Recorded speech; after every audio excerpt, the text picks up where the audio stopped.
Hello বন্ধুরা, welcome back to my channel Sweety blog. কেমন আছো তোমরা সবাই? আশা করি তোমরা সবাই খুব ভালো আছো, আমরাও ভালো আছি।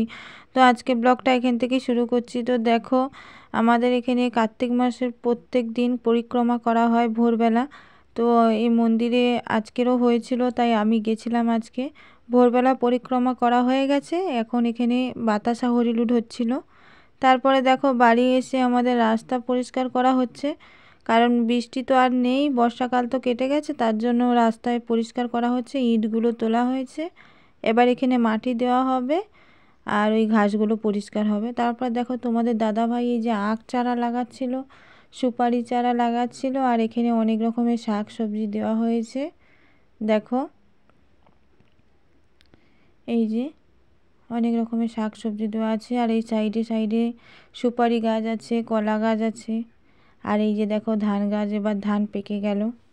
তারপরে দুপুরবেলা হয়েছিল ভোলা মাছের ভাজা আর ভোলা মাছ আলু দিয়ে বেগুন দিয়ে তরকারি।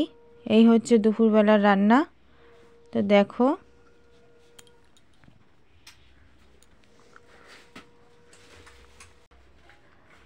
তারপরে রাত্রিবেলা ওখানে মাসের শেষ, তার জন্য কীর্তন হচ্ছিল। দেখো, মাসের শেষ, পরিক্রমা শেষ, আর হবে না পরিক্রমা, কার্তিক মাস শেষ। তো টাটা।